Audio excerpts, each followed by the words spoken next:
Buenas noches, Canarias. Gracias por estar ahí. No voy a estar solo en esta mesa, ni siquiera preguntando. Voy a preguntar junto a periodistas de referencia de esta tierra. Y a mi lado, en unos instantes, Fernando Clavijo. Estamos a mitad de mandato. ¿Se quedan con nosotros?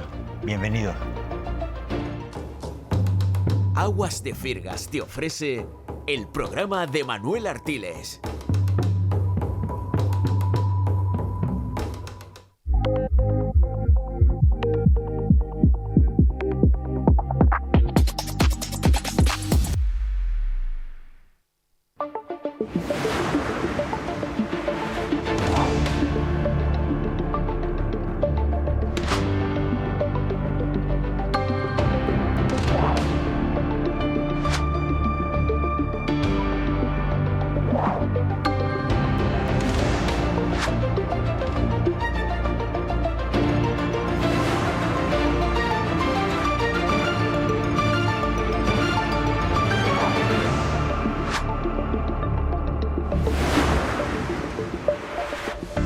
Clavijo, buenas noches. Muy buenas noches, Manolo. ¿Cómo estás, presidente? Bien, estoy bien. Oye, con tantos años haciendo camino juntos, tú en la política, yo en la comunicación, siempre tengo la costumbre de preguntarte por la familia. Y claro, cuando pienso en tu familia, pienso en ti y en Elisa, tu mujer. Pero todavía tengo la cosilla de preguntarte por las niñas. Y las niñas ya no son niñas. Por Eli y por Mencía. Mencía. Ya no son niñas. No, la verdad es que va a cumplir 20 años cuando nos conocimos y empezamos a trabajar y me entrevistaste en aquel garaje en Tacoronte. Hace muchísimos años, pues bueno, no estaba ni casado, ¿no? Y fíjate lo que es la vida. Ahora va a cumplir 20 años, ahora en agosto, la mayor y 13 la pequeña. O sea que se ha pasado toda una vida. Eli ya está en la universidad. Ya Eli está en la universidad. ¿Qué quiere estudiar? No, está estudiando matemáticas, está haciendo segundo de matemáticas en la Universidad de La Laguna. No, mi madre, te salió de número. Como Sí. tú también, ¿eh? Sí, sí, pero ella es mucho mejor. La madre, sin embargo, no. La madre de letras. La madre de letras. Abogada. Elisa es de letras. Oye, y Mencía, 13 años. Cuando le preguntabas a tu hija Eli qué quería ser de pequeña, qué quería ser de mayor, ¿ella qué te decía? No sabía, siempre decía, no lo sé, ya veré. Son dos caracteres muy distintos, ¿no? Mencía es muy extrovertida, es la segunda, es más trasto, y Elis fue siempre más introvertida, ¿no? Entonces, como que no lo sabía y quería hacer ciencia. Luego ya cuando fue un poquito mayor ya quería ser arquitecta, quería ser ingeniera, pero en el bachiller en el que hizo el tecnológico, al final pues se enamoró de las matemáticas y ahí está. En el caso de Mencía, que por cierto descubrí, buscando el origen del nombre, que es el nombre de la madre del padre José de Anchieta. Sí, sí. Bueno, en el caso de Mencía, cuando es pequeña, cuando era todavía más chica aún, ¿qué te decía que quería ser de mayor?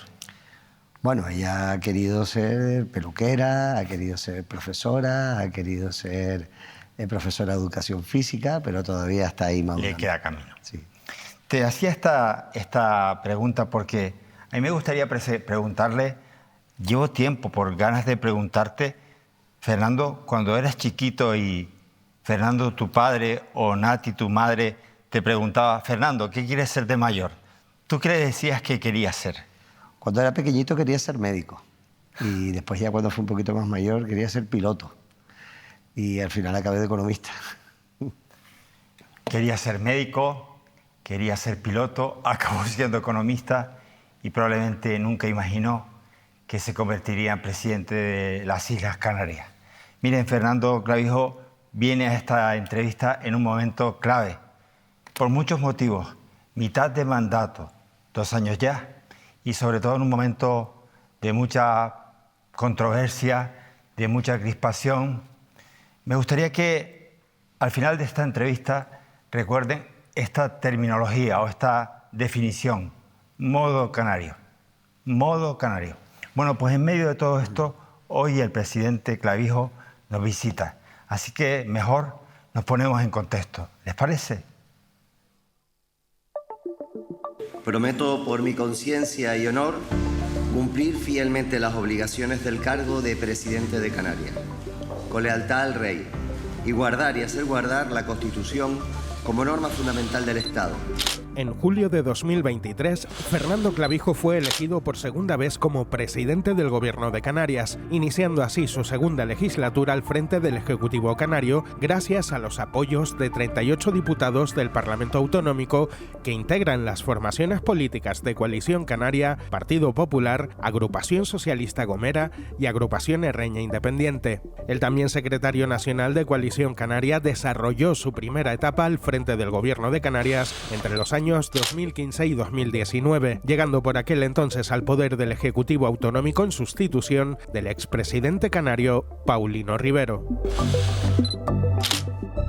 El lagunero Fernando Clavijo, de 53 años de edad, es licenciado en Ciencias Económicas y Empresariales por la Universidad de La Laguna. En el año 1992 comenzó su militancia política cuando se afilió a Agrupación Tinerfeña de Independientes, el germen de lo que posteriormente se convertiría en Coalición Canaria.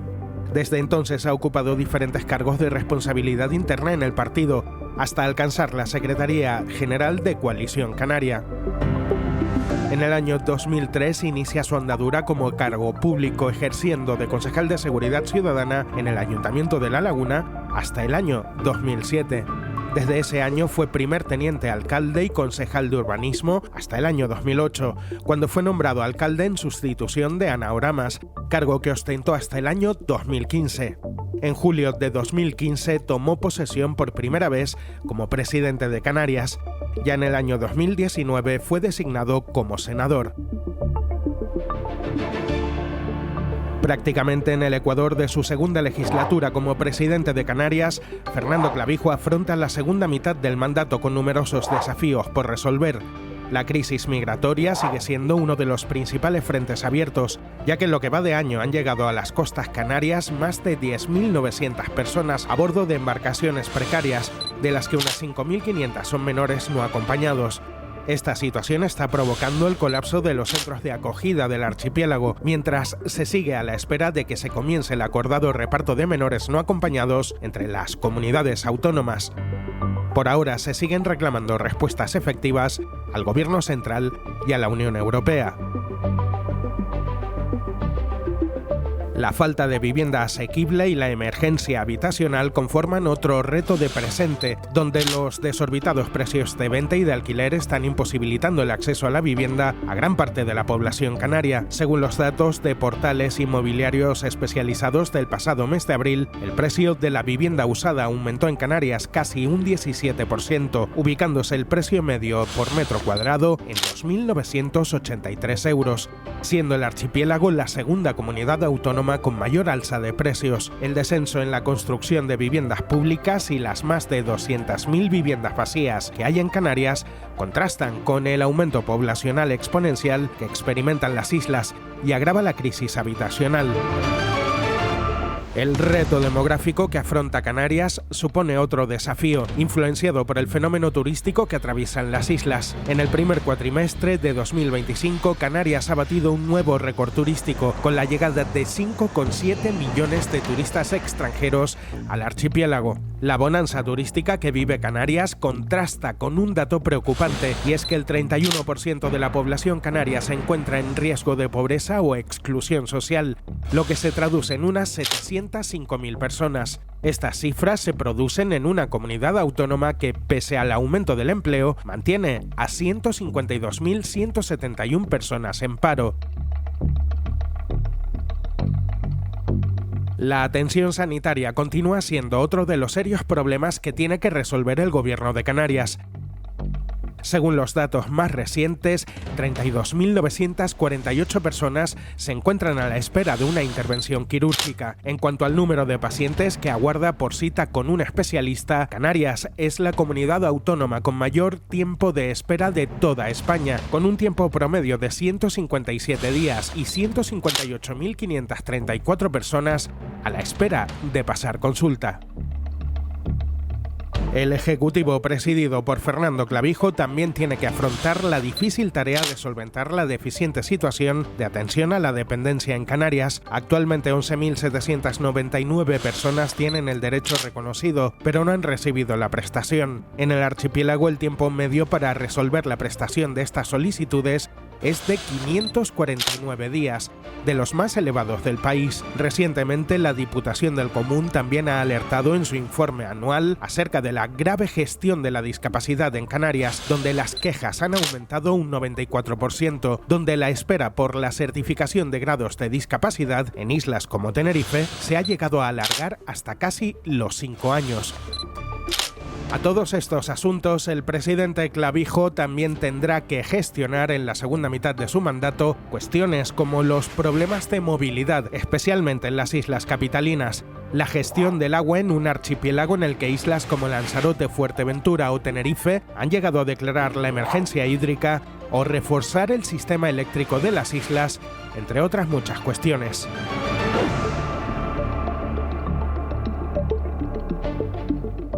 Presidente, son una pila de retos. ¿Cómo los afrontas?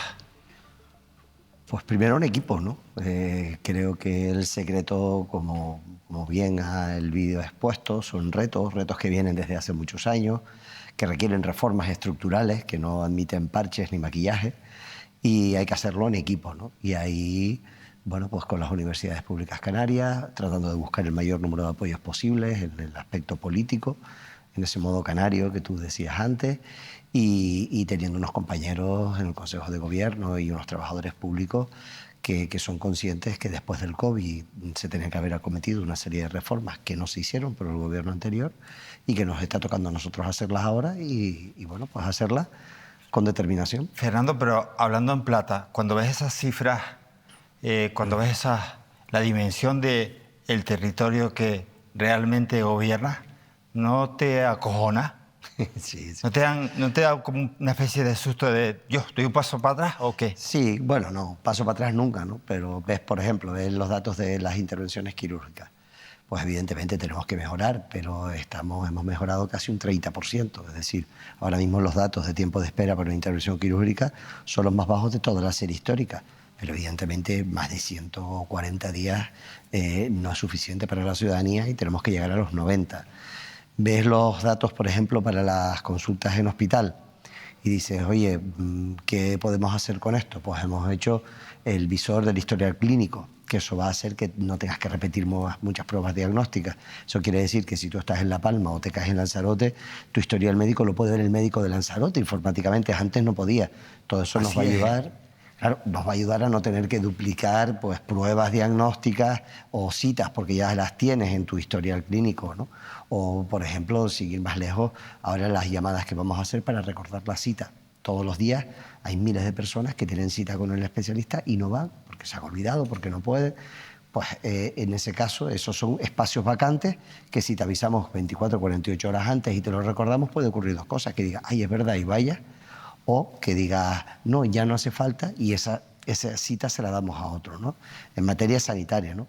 En materia de vivienda es más lento el resultado porque las viviendas hay que construirlas y desde que la planificas hasta que construyes pueden pasar 3 años, pero no solo hemos habilitado suelo, sino que hemos sacado un decreto ahora mismo para que los ayuntamientos que están tardando 2 años y pico en dar una licencia pues puedan acudir o bien a los colegios profesionales o bien a entidades acreditadas para que te hagan el informe previo. Eso te puede dejar la licencia en un periodo de 6 meses o menos, ¿no?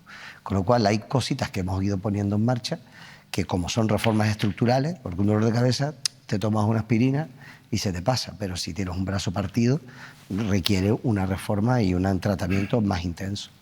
Probablemente hay muchas cosas que está haciendo el gobierno y que tú no veas, pero los ciudadanos sí vemos. Te hablo de mí. Por ejemplo, esta semana, el lunes me vino a visitar, me tocaba mi trabajadora social, porque fruto de mi discapacidad después de mi ictus, tengo falta de movilidad y mi trabajadora social me pidió la cita para valorarme y ver qué posibilidades había desde la ley de dependencia de obtener determinadas ayudas. Evidentemente en mi caso no preciso de una ayuda económica. En mi caso yo preciso más de una ayuda de tipo algún centro donde poder hacer alguna rehabilitación, algunas terapias. Y tengo que decirte que estuve en esa conversación, aproveché para aprender un poco más. Y me decía la trabajadora social: Manuel, llevo 18 años trabajando en esto, es muy complicado. Pero tengo que darte una buena noticia, me decía ella. En este caso, en esta misma visita que yo te voy a hacer, te voy a atender, te voy a valorar y ya no hay una segunda visita. Vas a recibir ya una carta con cómo va la cosa. Y la verdad, me sorprendió.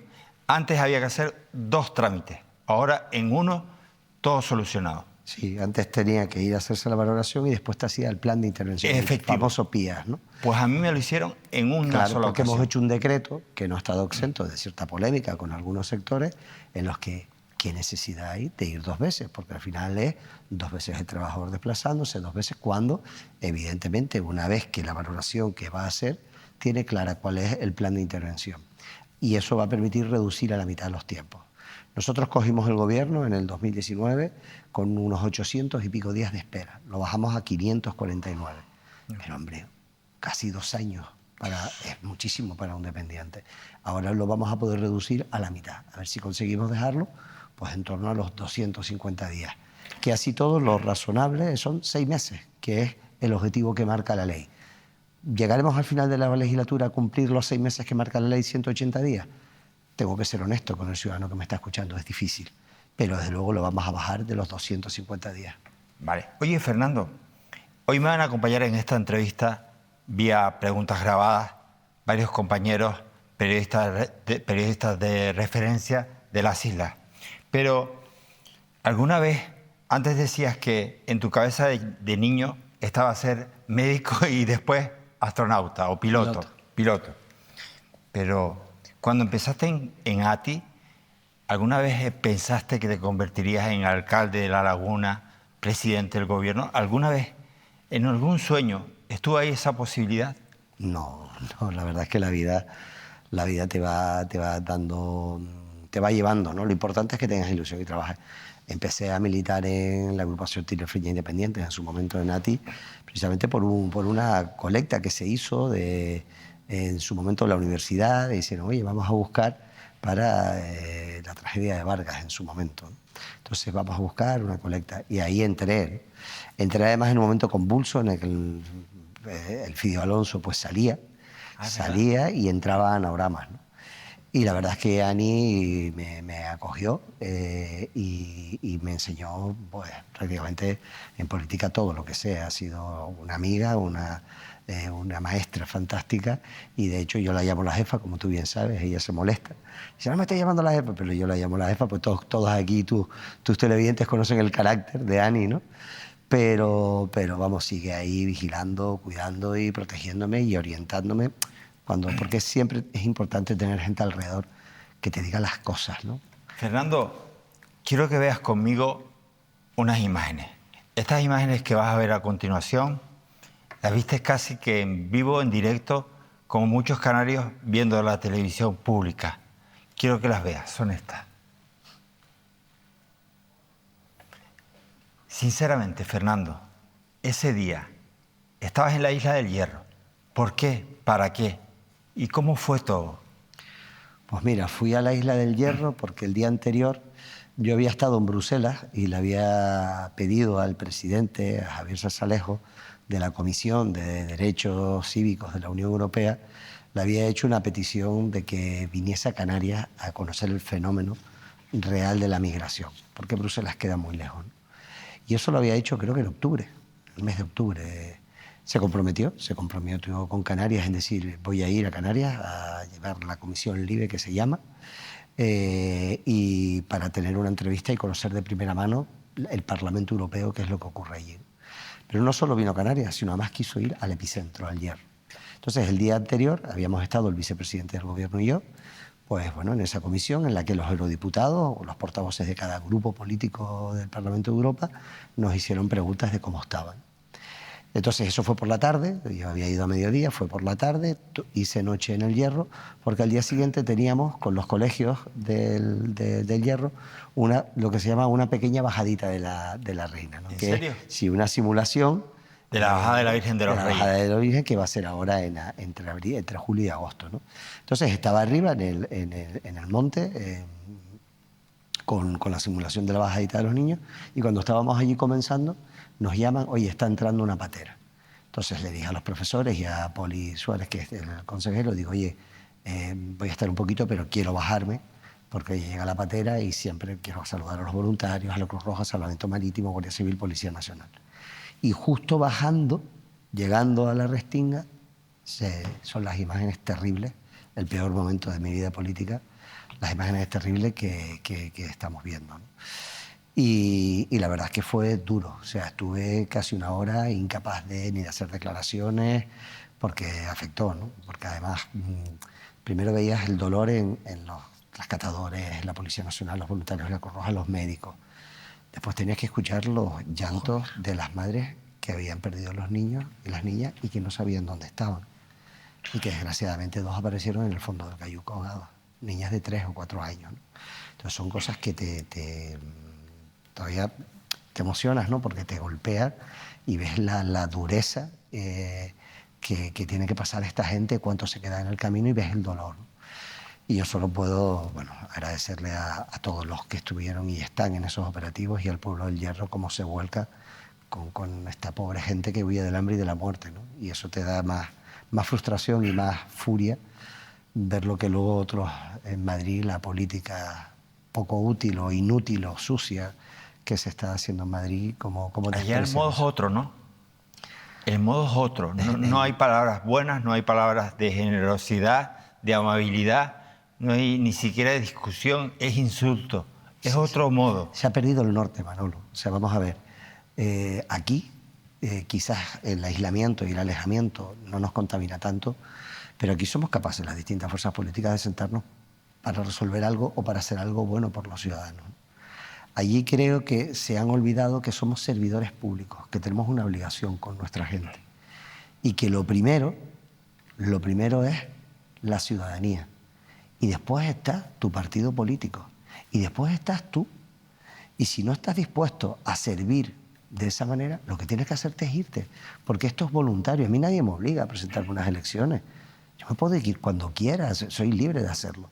Si estoy, tengo que asumir que soy un servidor público de mis votantes y de los que no me votaron y que querían otra opción para la presidencia del gobierno. Pero mi obligación es servirles a todos.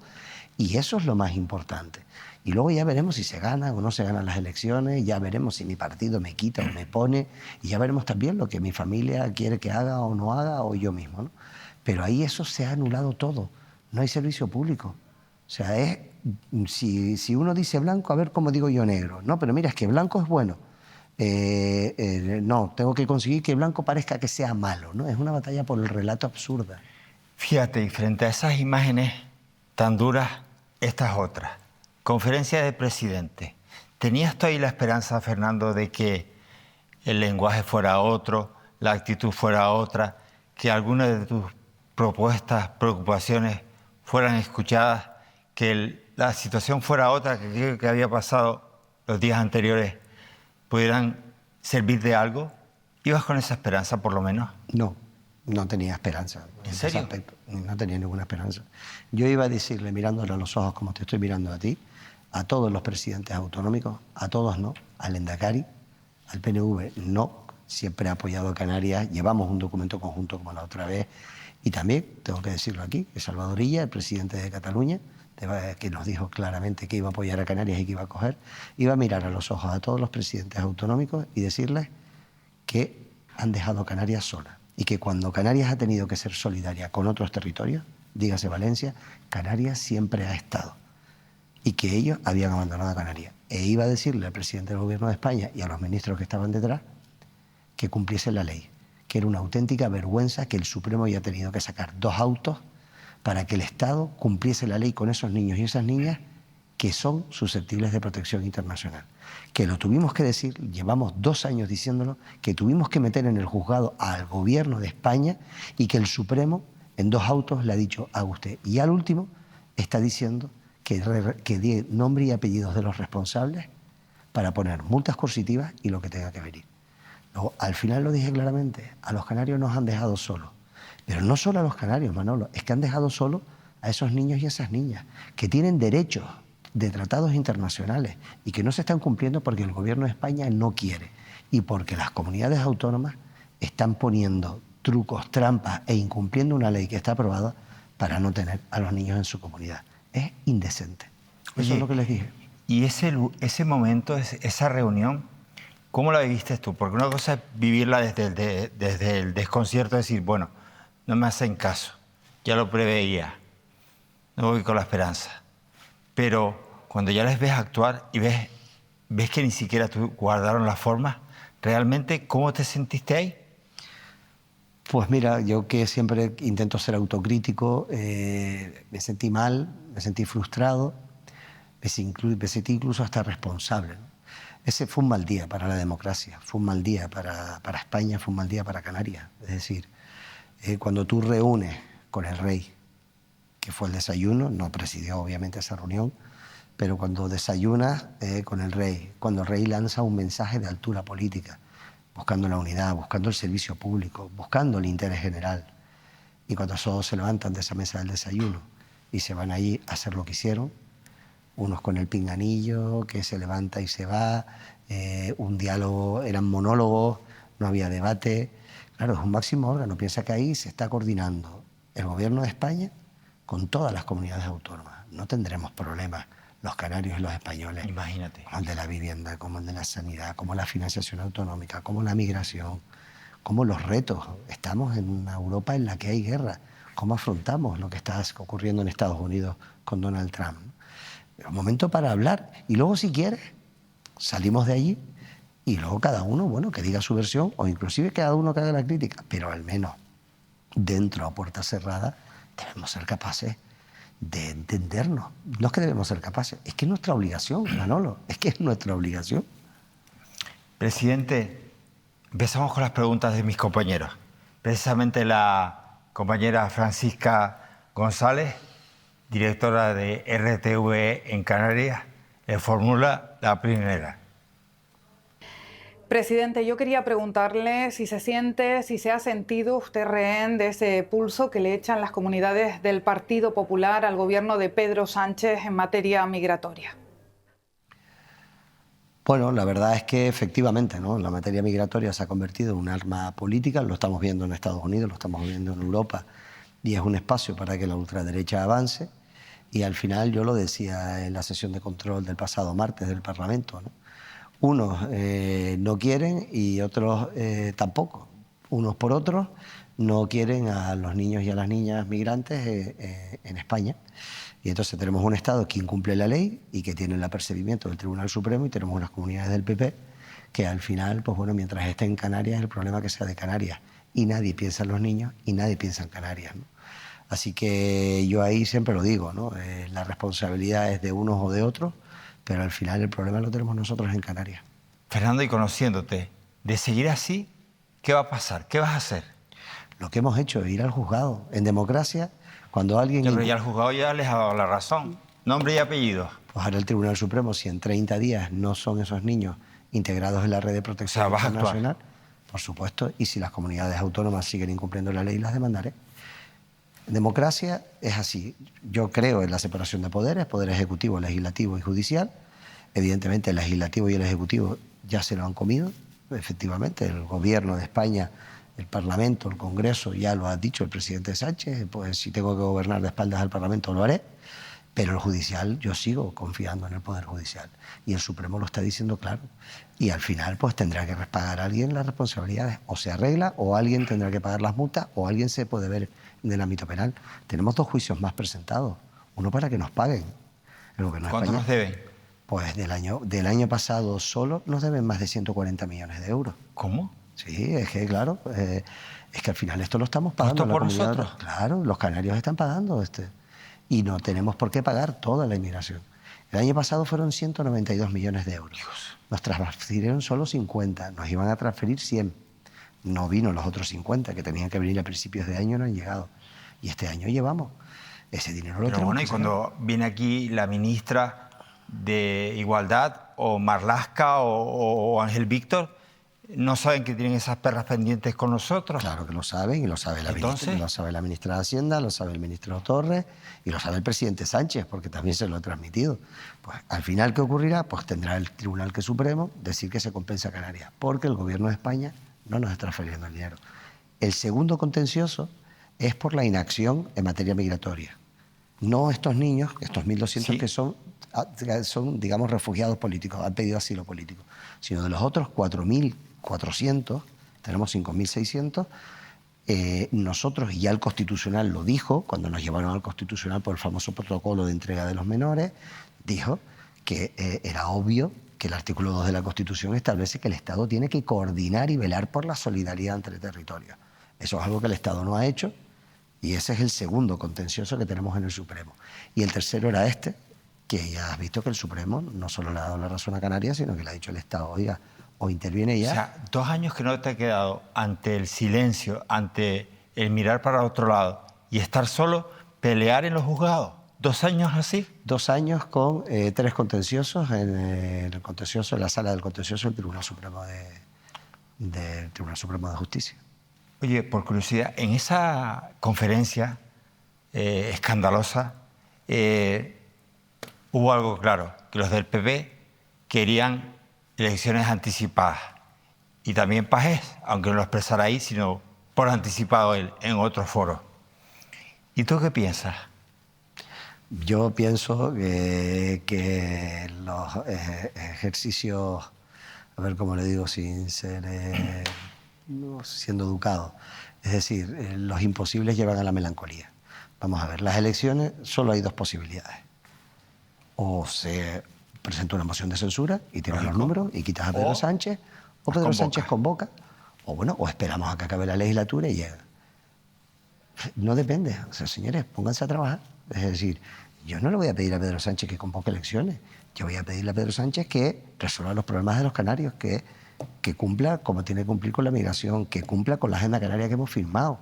Si convoca elecciones, las convocará a él cuando a él le interese y cuando a él le convenga. Y si no tengo los números para presentar una moción de censura, que en este caso el Partido Popular no lo tiene, lo otro es un eslogan político. Yo no voy allí a eso. Yo voy ahí como presidente de mi comunidad autónoma a conseguir que se arreglen los problemas. Presentó un plan de vivienda de 7.000 millones de euros, de los cuales el 40% lo tiene que presentar las comunidades, lo tiene que aportar las comunidades autónomas. Pues yo lo que hice fue, le digo, me parece bien, porque me parece bien, es un gran problema, pero ¿qué le pido? Le digo, mira, le he mandado una carta y le he pedido esta semana. Ya nos mandó la carta a la ministra de Vivienda, si no es esta semana la próxima, irá el consejero de Vivienda, Pablo Rodríguez. Yo lo que le pido es, oiga, déjeme que los ayuntamientos y los cabildos puedan usar el superávit, porque entre el dinero que pongo yo, si los ayuntamientos y los cabildos ponen más, puedo hacer más vivienda pública, puedo comprar más vivienda. Imagínate. Claro, pues eso es lo que les he pedido. Me tendrá que contestar si sí o si no, pero yo voy en un tono constructivo. Yo no voy a decirle todo que no a Pedro Sánchez. Habrá cosas buenas y habrá cosas malas, pero de luego voy a defender a mi comunidad autónoma. No voy a ir siguiendo instrucciones de ningún partido político. Es que esa es la ventaja, ¿no? Esa es la ventaja de ser nacionalista y desde luego también la ventaja de, en fin, de ser práctico, ¿sabes?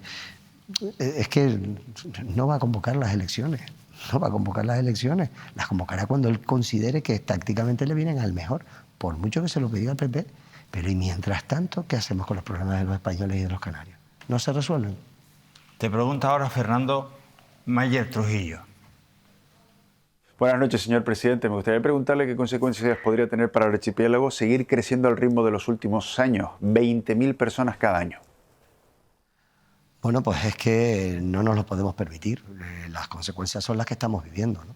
Saturación en las carreteras, servicios públicos que no van al ritmo del crecimiento de la población, incomodidad, malestar en la ciudadanía, ¿no? Yo creo que ese malestar tiene más que ver no con el sector turístico, sino tiene que ver con, efectivamente, piensa que nosotros en los últimos 25 años, nosotros en el año 2000, que fue antes de ayer, teníamos 1,5 millones de habitantes, ahora tenemos 2.300.000. O sea, en 25 años hemos crecido pues casi 600.000 personas. Y eso, al final, en islas como Fuerteventura, que ha duplicado la población, como Lanzarote, que ha crecido un 40%, como Tenerife o Gran Canaria, ¿no? Entonces, ¿qué necesitamos? Y esa es la batalla en la que estamos ahora inmersos en Bruselas. Necesitamos no impedir la residencia, pero sí necesitamos poner una serie de requisitos para que los residentes o la adquisición de la condición de residente en Canarias tengan que pasar determinados requisitos, porque no podemos seguir. No tenemos más de la mitad de nuestro territorio con algún grado de protección, con lo cual tenemos el territorio disponible es mucho menor, con lo cual la densidad de población es muy alta, porque al final, al tener menos kilómetros cuadrados donde divide la población, la densidad es casi de las grandes capitales europeas. Y ahí tenemos que poner cabeza desde el punto de vista del planeamiento, pero también necesitamos que Bruselas entienda, al igual que con otros territorios, Malta, Luxemburgo, algunas islas de los países escandinavos, de Dinamarca, tener algunas condiciones para poder mantener... Eso es lo que últimamente, de lo que últimamente te escuchamos hablar, que es la ley de residencia, sí, entiendo yo. Sí, exacto. ¿Pero en qué consistiría concretamente? Bueno, vamos a ver, hay determinados municipios, esto tiene mucho que ver con la vivienda también. Entonces nosotros en Europa estamos desplegando dos estrategias. Una primera estrategia es la de establecer determinados requisitos para la compra o adquisición de vivienda para extranjeros. De tal forma, piénsate que tú, más de un tercio de la vivienda que se compra en Canarias, la compran extranjeros, no canarios. ¿Eso qué hace? Que te suba el precio y que la vivienda no pueda ser, el precio es tan alto que nuestros residentes no puedan acceder. Permíteme, presidente, es que a mí me contaba, donde tú estás hoy aquí, Osvaldo Betancourt, el presidente de Lanzarote, me decía que hay viviendas en Lanzarote de alquiler vacacional, la mayoría compradas por turcos, por gente de Europa, para luego no vivirlas, sino arrendarlas, alquilarlas. A lo mejor van 2 semanas al año. A lo mejor van 2 semanas al año, a lo mejor va un mes de vacaciones, pero los otros 11 meses la tienen alquilada. ¿Y cómo puedes regular eso, Fernando? Bueno, pues hay 2 vías. Una que se la produce yo al presidente, en este caso, en la conferencia de presidentes, modificar la ley de bases de régimen local para que los municipios puedan establecer requisitos. Incluso puedes regular la adquisición de la segunda vivienda. Oye, una sí reside, pero oye, usted va a comprar una vivienda, ¿usted va a residir? No, no va a residir. Pues si no va a residir, tiene la obligación de ponerla en alquiler. Y si no, no. También hay la condición de residente de ese municipio. Pero claro, estamos dentro de la Unión Europea, eso lo podemos hacer con ciudadanos de fuera de la Unión Europea, pero si queremos hacerlo con ciudadanos de la Unión Europea, lo tendremos que hacer en connivencia. Pero eso es algo que ya tiene, por ejemplo, Malta, Luxemburgo, algunas islas griegas, algunas islas de Dinamarca. Con lo cual, ¿cuál ha sido la diferencia? Que esos territorios, digamos, lo tenían y lo pusieron antes de entrar en la Unión Europea. ¿Qué estamos desplegando desde Canarias? Oiga, somos región ultraperiférica, tenemos un artículo específico en el Tratado de Funcionamiento, al amparo del artículo 349, permítame usted renegociar, porque la Unión Europea, la que entró a España en su momento, era la Unión de los 13, no de los 27. Y ahí, bueno, yo creo que esa es una batalla que va a llevar su tiempito, si el gobierno de España, que le pedía el apoyo, nos apoya.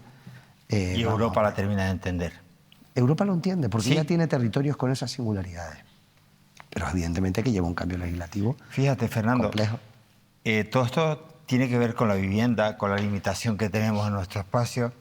Y a mí estoy recordando que en el año 2018, en este mismo plató, más de 300 familias se vinieron a manifestar porque perdían su casa aquí al lado. Y en aquel momento, por un fondo buitre que les iba a quitar sus casas. Ahora se habla de comprar inmuebles, de comprar edificios en proceso de construcción o vacíos.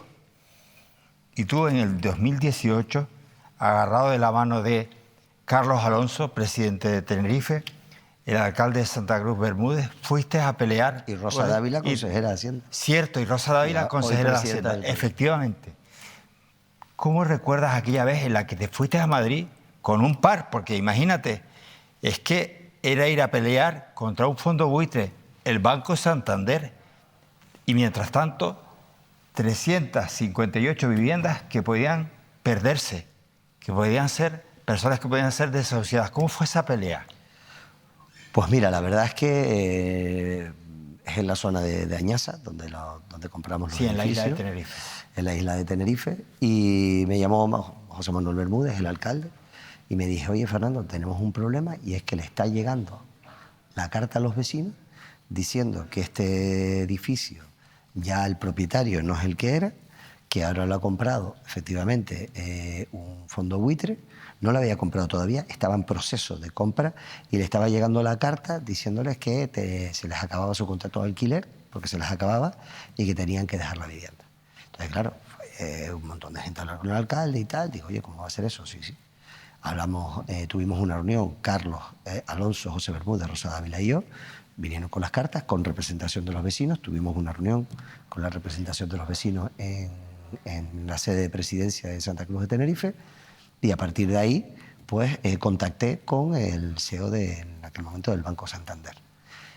Lo llamé, conseguí el teléfono, le pedí una cita, me fui para Madrid, nos fuimos allá a Madrid, negociamos, él me dijo que no podía comprar las viviendas, si tú las vas a comprar, no las puedes comprar por el precio que él te da, sino tiene que haber una tasación oficial de un funcionario y tienes que comprarlas por un precio inferior al que está.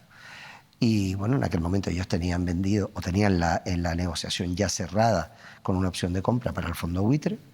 Y bueno, pues al final nosotros se las compramos por menos dinero del que ellos iban a vender, pero ellos entendieron, y tengo que decir que el Banco Santander se portó de maravilla, ellos entendían que la imagen reputacional del banco también no se podían permitir un daño reputacional de decir, oye, pues por 3 o 4 millones de euros que le voy a ganar más por esas viviendas, pues no se las vendo al gobierno de Canarias. Y la verdad es que al final se articuló todo bastante bien. Yo tengo que agradecerle a muchas personas que colaboraron, los vecinos también, creyeron en nosotros, que en esos momentos creen en las instituciones, y las adquirió Visocan. Las compramos con el gobierno de Canarias, las adquirió Visocan y la gente pudo estar en su casa. Fíjate, aquello que hiciste en 2018, ante una situación alarmante, desesperante para todas esas familias, es precisamente lo que ahora se está haciendo, que es buscar vivienda para comprarla, ¿no? Claro, porque al final, mira, Visocan, la empresa Visocan es la empresa pública del Gobierno de Canarias de Vivienda, o las empresas públicas que pueden tener algunos ayuntamientos. El Ayuntamiento de La Laguna teníamos una y tenemos una, o tiene una el ayuntamiento que se llama Movisa. Digamos lo que venían es a fabricar y construir vivienda pública o adquirir, ¿no? Pero el problema de la vivienda no se va a resolver. Quien dice que se va a resolver solo haciendo vivienda pública miente. El problema, hay un problema de vivienda pública porque tenemos un parque inferior a la media europea y eso es una realidad, pero también hay una realidad y es que en islas como Lanzarote o Fuerteventura, un médico que tiene un sueldo muy superior al de la media, o un profesor o un policía nacional, le toca el destino y nos los están rechazando porque es que no encuentran una vivienda donde poder irse, pero es que si la encuentran no la pueden pagar con el sueldo que cobra un médico, ¿no? Entonces necesitamos también hacer que la iniciativa privada haga vivienda. Mira, antes de la crisis del 2008 se hacían aproximadamente 30.000 viviendas en Canarias al año. ¿Sabes cuánto, después de la crisis del 2008, cuántas viviendas, todas, no solo públicas, sino todas, cuántas viviendas se estaban haciendo un buen año después de la crisis? 3.000, 10 veces menos.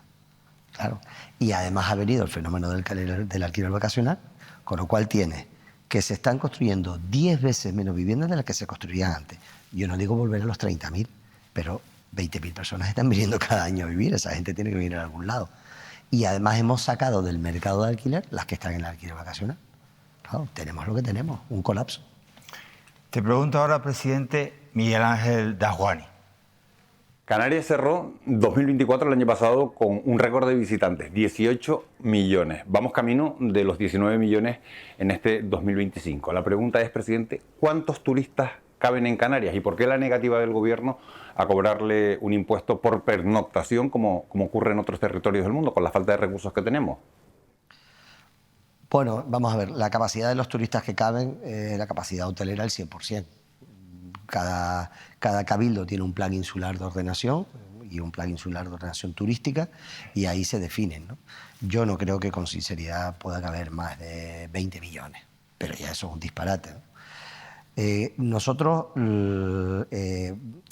lo que tenemos es que, por un lado, es regular el alquiler vacacional, que es lo que nos ha distorsionado, porque son viviendas que tú no tienes contempladas en el planeamiento para turistas, que de repente pasan a ser camas turísticas. Entonces, tú piensas que ahora mismo hay más camas turísticas de alquiler vacacional que de hoteles en Canarias. Eso ha sido un fenómeno de los últimos 10 años.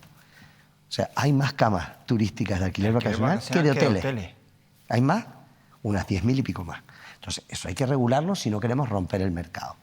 Y lo que hay es que regularlo, no hay que prohibirlo, no lo vamos a prohibir. Lo estamos regulando, que es la ley que el Gobierno de Canarias ha llevado y que está liderando mi compañera Jessica. Ahora, la segunda parte, ¿por qué la negativa a poner un impuesto por pernoctaciones? Primero, porque no va a resolver el número de turistas. No conozco ninguna ciudad del mundo que poniendo el impuesto por pernoctación, yo voy a Bruselas y pago una tasa que se la pago al ayuntamiento, pero lo vemos en Barcelona, lo vemos en Baleares, que también está teniendo más turistas, y oye, ¿se está recaudando más? Sí, pero entonces la tasa no nos va a resolver el problema de la masificación turística. La tasa va a permitir que las administraciones recaudemos más. Pero claro, es que se la tenemos que cobrar a los residentes canarios. Es que si tú, imagínate, ciudadano de La Palma o de Lanzarote, tienes que ir al médico a Tenerife o a Gran Canaria, claro, porque te lo tengo que cobrar a ti. ¿Y en el hotel te la van a pedir? Claro, la vas a tener que pagar. Entonces, eso requiere, por un lado, requiere un estudio jurídico, económico, porque lo que no estoy dispuesto es a castigar más a mis ciudadanos, ¿no? Y en segundo lugar, más que la tasa, yo haría la subida del IGIC.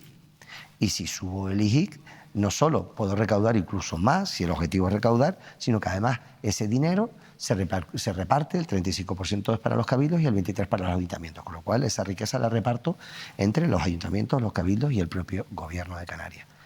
Yo creo que si lo que queremos es controlar y regular el número de turistas que nos tienen que venir, es lo que estamos haciendo a través del alquiler vacacional y a través de ir restringiendo el número de hoteles que se pueden construir o no, y eso es a través del planeamiento. Si queremos recaudar más, oiga, pues entonces lo que estamos hablando es de recaudar más dinero y sí, podemos poner. Y si lo que queremos son tasas, es lo que está haciendo Rosa en el Cabildo. Rosa ha puesto una tasa para Masca y la va a poner para el Teide. Cierto. Pero es que en Lanzarote también lo están haciendo cuando tú vas a Timanfaya o a Papagayo, a la playa Papagayo, tienes que pagar. Te paga. Con lo cual, o lo que ha hecho Nalia, la alcaldesa de Mogán. En Mogán, sí. El que quiera poner una tasa, la puede poner, ayuntamientos o cabildos. Yo como gobierno, lo que los expertos nos han dicho... Pero por servicio, no por pernoctación. Claro que la tasa es eso, la tasa es eso. Pero tú puedes ser... No, Nalia, la de Mogán, lo ha puesto por pernoctación. Lo ha hecho y además lo ha ganado. Bueno, pidieron una medida cautelar los empresarios y la perdieron en el contencioso administrativo, con lo cual la tasa de Nalia va para adelante. Pero oye, nosotros como gobierno, de querer subir los impuestos al sector turístico, iríamos al IGIC, que es lo que creemos que es más justo para toda Canarias, porque si no las islas que tienen más turismo recaudan más y las islas que tienen menos, como La Gomera, El Hierro o La Palma, recaudan mucho menos y seguimos generando desequilibrio económico en el archipiélago. Yo prefiero que recaudemos a través del IGIC todo y que lo distribuyamos proporcionalmente. Ayer Jaime Coello, aquí en Mirabe Televisión, decía esto. Hemos oído hoy a Fernando Clavijo diciendo que no quiere ecotasa, sigue incidiendo en lo mismo, sigue dándonos argumentos para salir a la calle y mientras eso siga así, pues seguiremos generando movilizaciones que a partir de ahora además las vamos a hacer de manera difusa, como intentamos hace poco en el Teide. Vamos a irnos concentrando donde creamos oportuno, donde haya puntos calientes y lo vamos a seguir haciendo así. Todo mi respeto al derecho de manifestación, todo mi respeto, pero yo vuelvo a repetir, ¿qué es lo que buscan? ¿Recaudar más o que haya menos presión en el territorio? Si lo que buscan es que haya menos presión en el territorio, nosotros tuvimos la conferencia de presidentes con los cabildos, vinieron catedráticos de las universidades públicas canarias, se hicieron una serie de conclusiones, una de las mesas de trabajo era el turismo y la transferencia de riqueza al turismo, y las conclusiones que allí salieron, que son públicas y están colgadas en la página web, es, en el caso de tener que poner impuestos o poner fiscalidad o gravámenes, lo que recomendaban los expertos es una subida del IGI y que lo ideal es que la riqueza se redistribuyese de mejor forma y que lo ideal era a través de los salarios. hemos conseguido que los empresarios suban en la provincia de Las Palmas los salarios, estamos en plena negociación, que no va muy bien porque están anunciando huelga, pero ya los empresarios de esta provincia han puesto una subida de un 13,5% de los salarios, un 13,5%, y es una cantidad, puede haber matices en los convenios, pero una cantidad muy considerable, que te suban el sueldo un 13,5%, y así conseguimos que la riqueza que genera el turismo se distribuya mejor en Canarias a través de los salarios. Pero si lo que buscamos es tener menos presión en el territorio, que es perfectamente razonable lo que piden, no es la tasa, la ecotasa, lo que va a resolver el problema de la masificación turística. Lo que tiene que ser es el planeamiento. Y en su momento, en el año 2017, cuando se aprobó la ley del suelo, pusimos un artículo, el artículo 221, que está en la ley del suelo, que pasados 5 años los ayuntamientos y los cabildos pueden desclasificar suelo. Y esa desclasificación de suelo no conllevaba derechos indemnizatorios si el suelo no se había desarrollado. Y ningún ayuntamiento lo ha hecho, ni lo ha hecho ningún cabildo, no han desclasificado el suelo. Y del año 2022 lo podían hacer. Entonces, buscamos un uso más responsable del territorio. El Teide, por ejemplo, que ha sido objeto de polémica. Yo estoy de acuerdo con lo que ha dicho la presidenta del cabildo. Vamos a poner una tasa. Primero, porque esa tasa te permite recaudar para reinvertir en el Teide y mantener los valores naturales. Y en segundo lugar, porque la tasa te permite regular un aforo. Entonces tú dices, ¿cuánta gente puede subir al Teide para estar bien? Pues oye, tú tienes que pagar una tasa y tú dices, oye, pues quiero subir el jueves. Pues si vas a Cabo Norte, si vienes más lejos, tú te vas a Cabo Norte y tú no vas y con el coche y entras por allí, ¿no? Tienes que pagar una tasa. Y igual que subes al refugio del Teide y tienes que pedir un permiso y te dicen, oye, pues no hay un hueco el jueves por la tarde, tendrá que ser el viernes por la mañana. Entonces vas regulando el aforo. Y si regulas el aforo, consigues hacer compatible que la gente disfrute de nuestro maravilloso Teide con el mantenimiento y el respeto de los valores naturales. Y además, como es una tasa, puedes excepcionar a los residentes. Ah, amigo, porque Vale. en una tasa sí puedes. Por supuesto, lo puedes bonificar. Entonces, tú puedes hacer la discriminación para que sea el residente. Creo que estamos en el camino correcto. Soy absolutamente respetuoso con las manifestaciones y las peticiones. Y unas cosas van a ser legales y posibles y otras no. Pero oye, mi obligación es gobernar y ellos defender o predicar o manifestar lo que estime conveniente. Fernando, en Lanzarote hablas de un modelo, de ir hacia un modelo más sostenible. Realmente es que la expresión sostenibilidad ya está muy choteada, es decir... Pero porque se asocia solo a unos valores. Vamos a ver. Lanzarote ahora mismo tiene el PIB per cápita más alto de Canarias. Los ciudadanos más ricos, permítame decirlo así. ¿Ah, sí? Sí, es Lanzarote. Es Lanzarote. Lanzarote ahora mismo está en un debate de decir, oye, el alquiler vacacional, el presidente de Lanzarote, Osvaldo, ha sido el único que ha sido capaz de congelar la concesión de licencias de alquiler vacacional, en espera de lo que ocurra con la ley. Y en Lanzarote ahora mismo tenemos el menor índice de desempleo de toda Canarias. Luego, ¿qué necesitamos? Lo que no podemos es morir de éxito. Necesitamos planificar adecuadamente, necesitamos conseguir que suban los sueldos y las condiciones de los trabajadores, necesitamos que los hoteles cada vez sean de más lujo, a 80 kilómetros de aquí. 80 no porque estamos en Tenerife, pero a lo mejor a 160 kilómetros de aquí tenemos la costa de Marruecos. Nosotros no vamos a poder competir con Marruecos en precios, tenemos que competir en calidad. Tenemos que buscar un turista al que le dé igual que no escoja su paquete turístico porque sea el más barato, sino porque quiere una experiencia gastronómica, natural, de calidad, de seguridad sanitaria, de seguridad jurídica. Entonces tenemos que ir a la triple sostenibilidad. La medioambiental, sin lugar a dudas, la económica y la sostenibilidad de que pueda coexistir el residente con el turista y la actividad económica que nos da de comer y nos mantiene el empleo. ¿Es difícil? Claro que es difícil, está lleno de desequilibrio, pero creo que, insisto, todos, no es un rollo del gobierno, creo que la patronal está haciendo un esfuerzo y es consciente ya de que tiene que mejorar las condiciones laborales de los trabajadores, creo que además la ciudadanía también es perfectamente consciente, no hay turismofobia, que el turismo es lo que nos da de comer, y creo que las instituciones y esas conferencias de presidentes, donde están los presidentes de Cabildo y donde está la FECAN también, creo que las instituciones también somos conscientes de que tenemos que hacer cosas, que no vale dejar las cosas como están, porque así no vamos bien.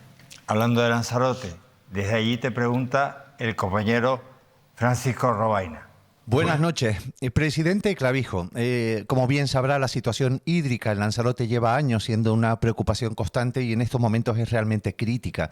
Se ha declarado la emergencia hídrica en la isla, se ha comenzado con el procedimiento para rescindir el contrato con Canal Gestión, pero mientras todo esto ocurre, hace tan solo unos días la isla se levantaba con 6 de sus 7 municipios sin una sola gota de agua. Más allá de las soluciones de emergencia que tienen que ir improvisando tanto el Cabildo como los ayuntamientos de la isla para atender la demanda de residentes y turistas, quería saber, presidente, si tiene usted en cartera, como presidente de todos los canarios y canarias, alguna estrategia para asegurar la sostenibilidad del suministro de agua en Lanzarote una vez que se concluya el expediente de Canal Gestión, considerando el crecimiento demográfico y también la demanda turística. Y por otro lado, desde el Gobierno de Canarias están explorando otras alternativas para la gestión integral del agua potable, pero también de regadío, no solo para Lanzarote, sino para todo el conjunto de Canarias. Muchas gracias. Bien, vamos a ver. En primer lugar, lo que no tiene sentido es que en Lanzarote, que toda el agua potable se desala, tengan pérdidas en la red del 57%. O sea, para que ustedes se hagan una idea, tú abres el grifo Lanzarote y te sale 1 litro y lo pones en una botella, pero medio litro se está yendo al suelo. Con lo cual aquí ha habido una dejadez histórica de mucho tiempo. No se ha invertido, porque a lo mejor los políticos de allí no entendían que enterrar tuberías no era muy rentable políticamente, pero no se ha invertido. Por lo tanto, ¿qué es lo que ha hecho el presidente, en este caso Osvaldo? ¿Y qué hizo en la etapa de Pedro Sanginés también Pedro? Pues lo que hicieron es inversiones potentes para mejorar la red de distribución. En segundo lugar, Pedro Sanginés también hizo una cosa que Osvaldo ha continuado, y es asociar los molinos de generadores de viento de energía renovable con el Fondo de Desarrollo de Canarias famoso, para que la electricidad que es muy intensiva en uso de electricidad, la desalación de agua, pudiese ser con energías renovables. Y ahora se está haciendo lo que desgraciadamente en los últimos 4 años anteriores no se hizo, y es primero declarar la emergencia hídrica y en segundo lugar establecer un paquete de inversiones muy potente para evitar que la mitad del agua que va por las tuberías se te vaya al subsuelo. Eso va a requerir un tiempo. ¿Qué hemos hecho nosotros? Las competencias son de los cabildos y de los ayuntamientos, como bien decía el periodista, y tienen ellos allí un consorcio. Entonces ahí, ¿qué está haciendo el Gobierno de Canarias? Por un lado, poniendo dinero y dándole dinero al Cabildo de Lanzarote y a los ayuntamientos para que aumentan esas obras. En segundo lugar, en el agua agrícola tenemos 8,5 millones de euros de subvención para todos los agricultores, para que el coste alto que tienen que pagar no les haga inviable pues, su producción bodeguera de la Jeria o en Fuerteventura ganadera, con lo cual ahí tenemos 8,5 millones de euros de subvención directa, y además hemos licitado y adjudicado, o está en fase de adjudicación, 9 desaladoras portátiles. 9, de tal forma que tengamos siempre 2 en Tenerife y 2 en Gran Canaria y una en cada una de las islas no capitalinas, que en un momento determinado, cuando tengamos un problema de esa índole, poder llevar y ponerlo. ¿Va a requerir un tiempo? Sí, pero mira, Lola en Fuerteventura ha hecho un gran trabajo y ya los cortes, repetitivos que había, se han ido solventando.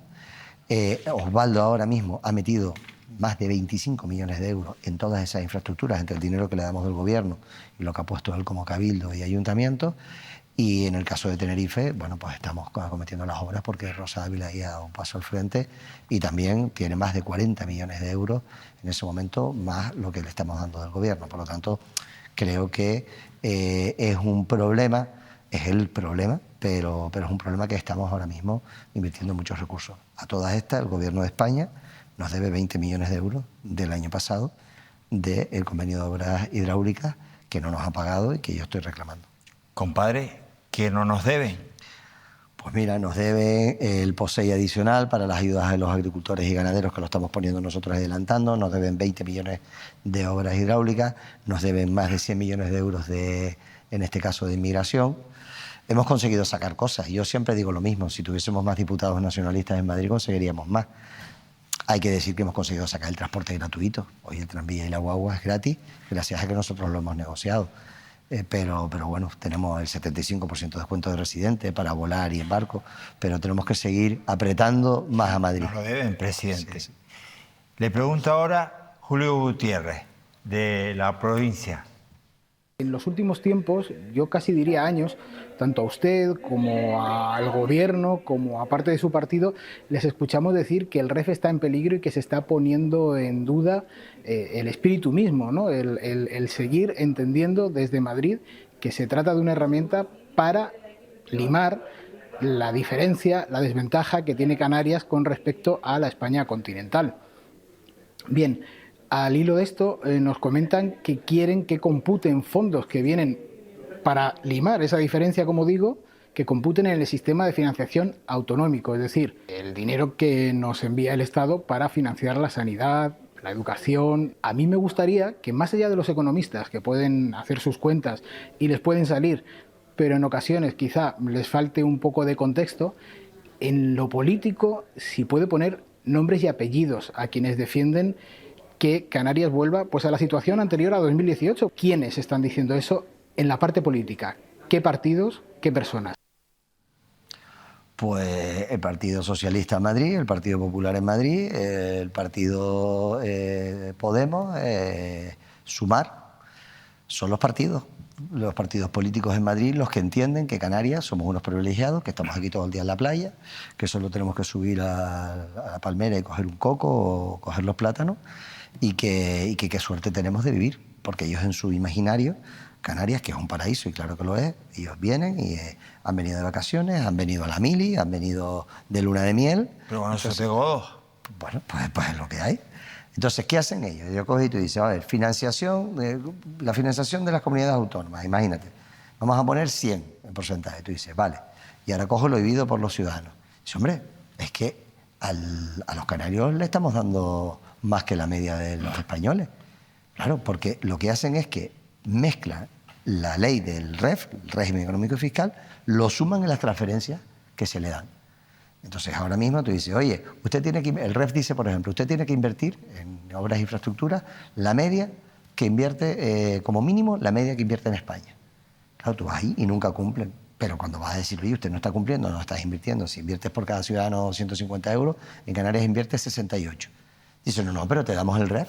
Digo, pero mire, es que, ojo, tú tienes el 75% de lo que me corresponde, es mío. Claro que es tuyo, pero yo digo, y yo estoy pagando como impuestos el déficit de Renfe para que los ciudadanos de la península cojan el tren, o es que Renfe es rentable. Renfe es deficitaria, y los aeropuertos canarios, y mira cómo está Tenerife Sur, o mira cómo está Lanzarote, cómo están algunos otros aeropuertos, son los más rentables del sistema, después de Barajas y el Prat, y con el dinero que recauda AENA en los aeropuertos canarios, está pagando el déficit de los aeropuertos de otras provincias. Esa es, pero ellos no lo acaban de entender o no lo quieren entender. Porque yo estoy seguro, yo sé que la ministra de Hacienda lo entiende. Yo conocí a la ministra de Hacienda cuando era la consejera de Andalucía de Hacienda, en una conferencia de presidentes con Mariano Rajoy. Y ella lo entiende. Lo que pasa es que no lo quiere entender. Le pregunto ahora a mi compañero Carlos Bilbao, de Mírame. Buenas noches, presidente. Canarias ha registrado en lo que va de año ya 3 feminicidios, 3 asesinatos por violencia de género, el último la semana pasada. Y aunque la estrategia de violencia de género se aprobó antes de su llegada y el gobierno que usted preside ha establecido determinadas acciones en torno a la concienciación contra la violencia de género, me gustaría preguntarle qué medidas concretas, además de estas, a nivel más profundo, se van a tomar desde el Gobierno de Canarias para lo que queda de legislatura, sobre todo para reforzar la situación en las islas menores donde se cuentan con menores medios. La apertura de recursos. Recientemente hemos abierto un recurso para que las mujeres que en un momento determinado pues, sean víctimas de violencia sexual o incluso de violencia de género puedan acudir. Recursos 24 horas, donde puedas ir, donde tengas asesoramiento psicológico, jurídico, y donde podamos articular toda, o al menos las medidas de protección y el anonimato de esas mujeres para poder trasladarlo al juzgado. Es una lacra social, y desde luego lo que hemos hecho es abrir recursos en las 2 islas capitalinas, pero también en aquellas islas no capitalinas, donde la idea es tener al menos un recurso en cada una de las islas. Hemos reforzado el personal a través del Instituto Canario de Igualdad. Y no solo estamos reforzando el personal, sino que estamos apoyándonos en la red de cabildos y ayuntamientos. Hay ayuntamientos que tienen recursos propios, como puede ser el de La Laguna, o el de Santa Cruz, o el de Las Palmas, o el de Telde, y hay otros ayuntamientos que no lo tienen, pero sí les da cobertura al cabildo, ¿no? Y aquí tenemos que estar todos absolutamente unidos frente a lo que es la violencia machista, en definitiva, frente a esta lacra que, desgraciadamente, yo creo que se ha ido avanzando, pero no lo suficiente. Más compañeros de COPE Tenerife, de COPE Canarias, Roberto González. Mi pregunta para el presidente tiene que ver con la situación del Hospital Universitario de Canarias. Ya sabemos la situación de saturación absoluta que están pasando las urgencias en ese centro, a lo que tenemos que añadir las dimisiones constantes, la falta de médicos. El cuadro directivo vuelve a quedarse mermado porque ha dimitido el jefe de enfermería esta semana, además de otros 2 miembros de la dirección del hospital. La cuestión que le planteo es ¿por qué tienen los ciudadanos del norte de la isla de Tenerife y de La Laguna que soportar una peor sanidad, una peor atención sanitaria que el resto, porque son los que son derivados a este hospital?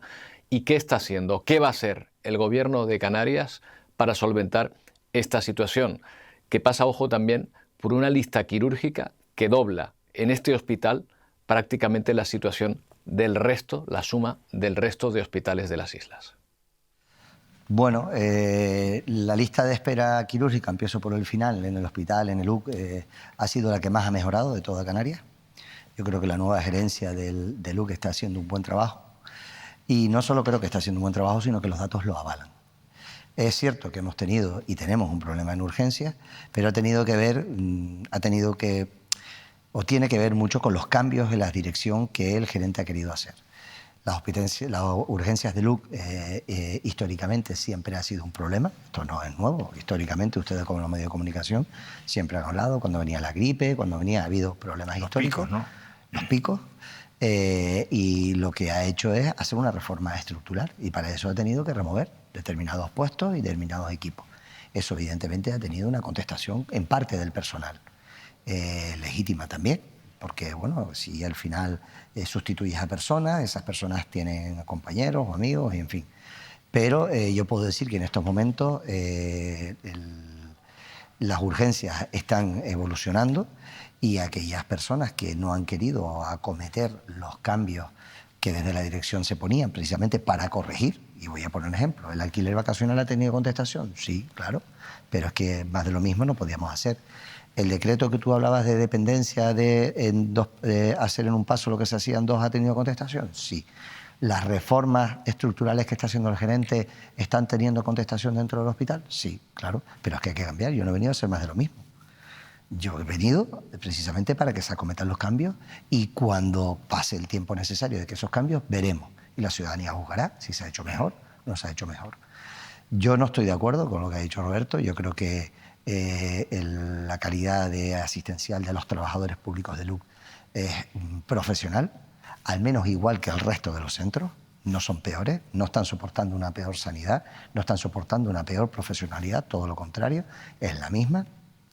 Yo personalmente, familiares y yo mismo, hemos estado en la sanidad pública de LUC recientemente, porque yo vivo en La Laguna, y familiares, y no ha sido circunstancias complicadas, y la atención y la profesionalidad de los trabajadores ha sido magnífica. Él se refería a la residencia. No, a LUC. ¿A LUC? O sea, a LUC, al Hospital Universitario de Canarias, se refería a LUC. Ahora, es cierto que las urgencias hemos tenido dificultades porque los cambios que se han querido acometer han tenido resistencia. Sí, sin lugar a dudas. Pero lo estamos corrigiendo, y estoy convencido que se va a corregir porque hemos mejorado. Es cierto que históricamente, y si hablas con cualquier trabajador de LUC, pues hemos tenido unas listas de esperas más altas allí, pero también cuando hablas con ellos es que ha habido menos inversión, y objetivamente había habido menos inversión, había menos dinero para personal, y objetivamente lo hay. Ahora se está dotando a LUC en un plano de igualdad del resto de los centros, y se está anotando. Y yo insisto, además de a los ciudadanos del norte potenciar poniendo más recursos, cirugía en el norte para que no se tengan que desplazar, quirófanos en el norte, los inauguramos Rosa Dávila y yo hace unos meses, y eso está haciendo que la gente no tenga que desplazarse tanto a La Laguna, a LUC, pero al margen de eso, que alivie, la atención en el LUC y los profesionales son magníficos. Fernando, ha vuelto a pasar apagón en La Palma y Sergio, el presidente de la isla, tiene una calentura de cuidado. Vamos a abordar una situación tan compleja como las islas de Tenerife, Gran Canaria y Fuerteventura. No podemos considerar que la isla de La Palma está en un sistema o está en un modo distinto al de estas islas y necesitamos que se tomen medidas también desde la propia Consejería de Transición Ecológica. Exigimos tanto al Estado como a la Consejería de Transición Ecológica del Gobierno de Canarias que se actúe para que esto nunca más vuelva a suceder. Bien, vamos a ver. El problema no es del Gobierno de Canarias, no es de la Consejería de Transición Ecológica. Lo que hemos hecho del Gobierno es sacar de algo que no había ocurrido en los últimos 25 años, 2 concursos.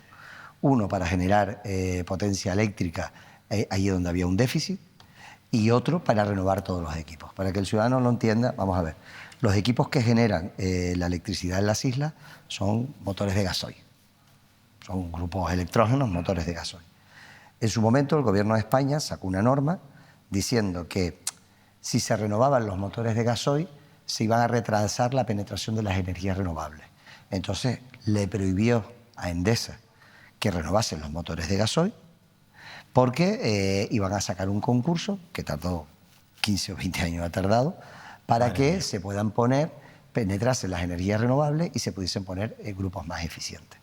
El resultado es que en la isla de La Palma, pues las turbinas, que son turbinas que generan la electricidad, tienen 50 y pico años y están cogidas con esparadrapo. Esa es la realidad. ¿Eso significa que Endesa las puede cambiar en cualquier momento? No, las tiene que autorizar el Estado.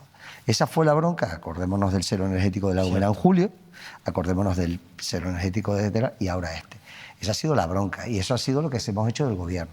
Y lo hemos conseguido. Esta es una de las cosas donde las negociaciones y la agenda canaria ha funcionado. Se va a implantar un grupo en Fuerteventura, otro en Tenerife, creo que otro en Gran Canaria, y el concurso para la renovación de todas las turbinas de Canarias está ahora en funcionamiento. Pero no ha sido culpa de la Consejería de Transición Ecológica del Gobierno de Canarias, que este Gobierno lo que ha hecho es partirse la cara para conseguirlo. Ha sido de una norma que se aprobó en el Consejo de Diputados que ha impedido que Endesa pudiese renovar los grupos. ¿Podemos decir a día de hoy eso no va a ocurrir mañana o pasado? No, hasta que no cambiemos los grupos corremos ese riesgo. Ahora, eso sí, haremos el expediente, veremos si hay que poner sanciones o no. Ayer por la tarde hablé yo directamente con la ministra, la tercera vicepresidenta, con la ministra de Transición Ecológica, que estaba atenta y le he dicho, ministra, tenemos que agilizar la sustitución de estos motores. Y si no, da una excepcionalidad. La última pregunta. Desde Radio Las Palmas, la compañera Asunción Benítez. Buenas noches, presidente. La política está siempre en evolución y el nacionalismo en nuestro archipiélago no es una excepción. Por primera vez en 20 años parece que se abre una ventana de oportunidad para recuperar la unidad que es tan necesaria entre los partidos nacionalistas canarios. ¿Es por fin el momento en que se recuperará la ilusión y la unidad de las islas, pasando por encima de rencores y personalismos?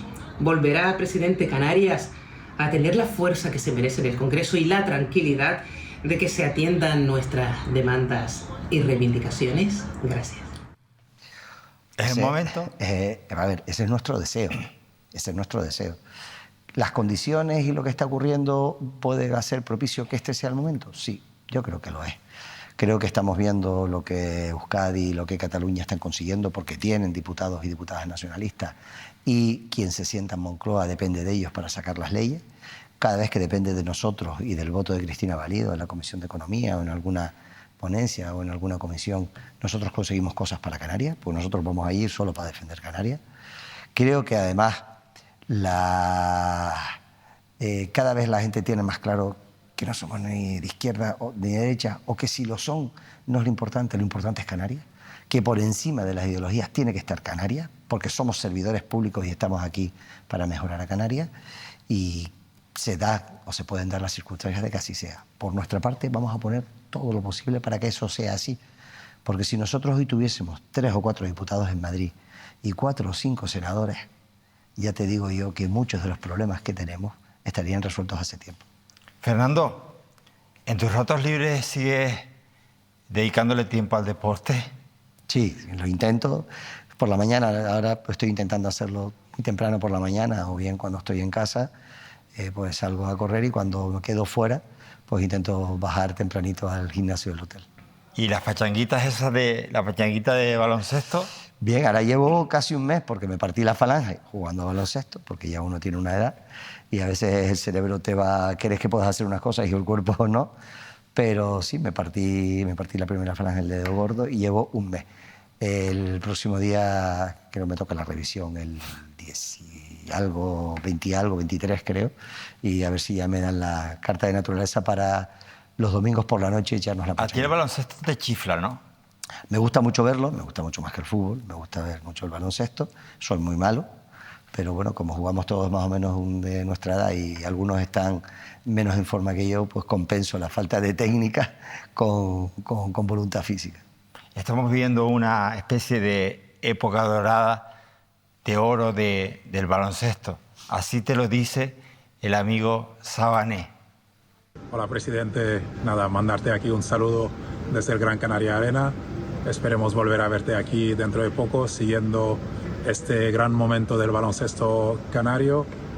Tienes la suerte de tener en nuestra comunidad autónoma 2 equipos campeones de Europa en el último lustro. Nadie más en España lo tiene, y esto no sería posible sin el apoyo que nos brindan desde el Gobierno de Canarias. Así que muchísimas gracias y a seguir. Pues sí, la verdad es que sí, es algo increíble porque fíjate que compiten los 2 equipos de baloncesto, compiten con equipos que el presupuesto es 10 veces el de ellos. Imagínate. Entonces, aparte que la cultura, la afición que tienen los 2 equipos, con un presupuesto muy, muy, muy, muy modesto, realmente de los más bajos de la tabla de toda la Liga ACB, pues son no solo campeones de Europa, sino que además han estado jugando los playoffs, que es algo impensable, ¿no? Habla de la gestión. Bueno, aparte que Sabané pues no solo fue un grandísimo jugador con un liderazgo en el vestuario fuera de duda, pero sino que además que desde luego está haciendo, como la presidencia del Club del Granca, un magnífico trabajo. Y quiero también hablar de Félix, que ha anunciado que se retira en el Canarias. También un equipo que lo cogió segunda, tercera en la LEP, me acuerdo que LEP Plata creo que era, no porque ya cambió la denominación, y que a lo largo de todos estos años consiguió entrar en el canon, volver a subir al Canarias a la ACB y hacer una magnífica gestión deportiva y económica, ¿no? Porque la deportiva es importantísima porque la afición le da, pero la económica, que es lo que garantiza la supervivencia del club y el mantenimiento, es todavía más importante. Así que desde aquí, desde pues, las pantallas de Mírame Televisión, felicidades a los 2 y en especial a Félix, porque en este caso ha anunciado que deja la presidencia del club a final de temporada. Mira lo que te dice Félix. Pues buenas noches.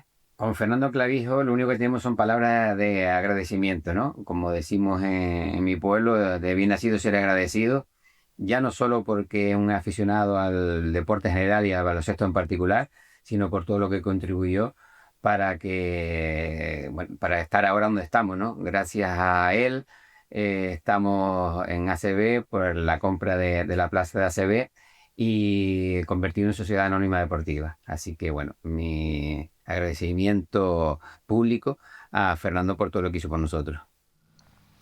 Bueno, yo solo pude, en ese momento estaba de alcalde de La Laguna, solo pude acompañarlos y ayudar lo que pidieron. El mérito es de la afición. De aquellos apoyos, estos éxitos. Claro. Esas son las cosas que son gratificantes en una trayectoria política, pero vamos, mérito de Félix y de todo su equipo, ¿no? Porque al final estaba Cacho, estaba Niano, detrás de Félix había un gran equipo muy solvente y también Carlos Alonso en su momento en el Cabildo ayudó mucho. Fernando, nacionalista de convicción, ¿qué significa para ti Víctor Díaz? Víctor, muchas cosas, ¿no? No solo un ejemplo. En la militancia política, no solo un ejemplo en su faceta como servidor público, un ejemplo en su faceta como abogado y profesional de gran prestigio, sino que además tenemos una relación personal de mi padre, de él, y bueno, de prácticamente, pues bueno, me adoptaron en su momento y siempre ha estado detrás en las buenas, pero sobre todo en las malas, ayudando, arropándome y cuidándome, ¿no? Con lo cual la relación de Víctor no es un compañero de partido, que lo es, Víctor no es un amigo, es mucho más. Ahí tienes a Víctor. Hola. Cuando Manuel Artiles me dijo que iba a pasar un rato contigo y que iban a estar juntos, no sabía que nos íbamos a ver el domingo anterior. Pensé que después de una semana tan intensa como habías tenido, Fernando, pues ibas a descansar con tu familia, ibas a estar con tu mujer, con la que además te llevas bien y se quieren, y ibas a descansar un rato. Sin embargo, le tengo que decir a Manuel Artiles que, como siempre, me sorprende. Y después de una semana en la que Fernando Clavijo ha estado pues ocupándose de buscar alternativas y soluciones a los niños y niñas que llegan a nuestras costas, que es un tema que no da muchos votos, pero que expresa una sensibilidad y un compromiso y una calidad humana que responde, yo creo, al sentir de la mayoría de los canarios, ¿no? O de llegar a defender aspectos concretos, como estar discutiendo en esa conferencia de presidentes donde cada uno ha ido a dar un espectáculo, defendiendo y buscando fondos para construir viviendas que son tan necesarias para las familias de Canarias y para los jóvenes, ¿no? Y que Canarias es de las pocas comunidades autónomas, si no la única, que asumió el reto de recibir recursos del Estado, a ver si nos lo dan, y contribuir económicamente para iniciar construcción de viviendas que solvente ese problema. O estar en La Palma viendo cómo se ha ido reconstruyendo después del volcán y cómo está viviendo la gente allí, o estar en actos institucionales como el de las Fuerzas Armadas, pues bien merecía que hubiera un descanso. Sin embargo, Manolo, te tengo que confesar una cosa. El presidente del gobierno no se le ocurre sino proponer una reunión a organizaciones empresariales y sindicales, de esas discretas, el indiscreto en esta ocasión soy yo, para el domingo a las 10 de la mañana, para seguir trabajando en algo que preocupa tanto al presidente como a los trabajadores y trabajadoras del sector de la hostelería, buscando cómo mejorar las condiciones de trabajo, cómo mejorar la salud laboral, cómo ayudar a contribuir a la mejora de los salarios. En fin, que tenemos un presidente que no para, ¿no? Y que a estas alturas pensé que debería descansar un rato, ¿no? Sin duda, contamos con una persona que tiene formación, tiene la experiencia y tiene el compromiso de poner a Canarias por encima de todo. Y eso, para mí, creo que para muchos canarios y canarias, es una enorme satisfacción, ¿no? Sin duda alguna, trabajar, contar con el afecto y la amistad de Fernando, de Elisa, su mujer, de como la tuve de su padre, es para Marisol y para mí un motivo de satisfacción y un orgullo extraordinario, ¿no? Son tu familia. Sí. Fernando. La verdad es que emociona, pero...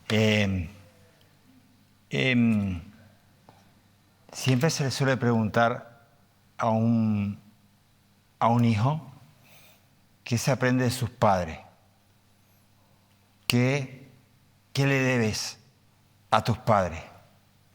Pero yo hoy te quiero finalmente preguntar qué le debes a él y tu hija y a Mencía. ¿Qué le debes a tus hijas? Pues son el rumbo.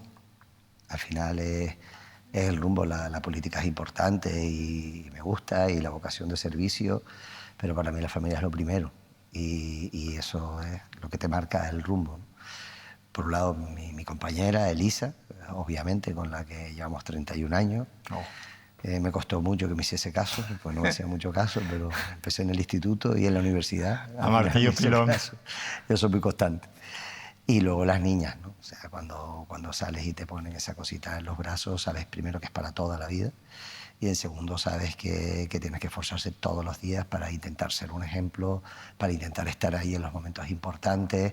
Yo desgraciadamente no les puedo dar mucho tiempo, pero el tiempo que les doy quiero que sea de la máxima calidad y desde luego pues son lo que la brújula, el ancla que te ancla a tierra y que en definitiva te da las curas de humildad y puedes ser todo el cargo público que quieras, puedes ser presidente, puedes ser alcalde, que si tienes que llegar y cambiar los pañales, cambia los pañales. Fernando, gracias por responder, gracias por venir y recuerda, no estás solo. En esta pelea, en esta lucha por esta tierra, no estás solo. Gracias. Lo sé y gracias, Manolo, en lo personal y en la amistad que tenemos, pero gracias también a tu medio. Porque también digo que sin los medios de comunicación, muchas de las batallas que hemos estado librando por Canarias, por el servicio público, por la dignidad, por los niños y las niñas, no hubiese sido posible. Así que gracias por esa ayuda y esa contribución a Canarias. ¿Recuerdan lo del modo canario del principio? ¿Lo han visto ustedes? Es este. No a la crispación, sí a la lucha, pero de otra forma, teniendo siempre presente a las personas. Y aquí Fernando lo ha demostrado. Presentes primero los canarios. Señores, gracias por estar. Buenas noches.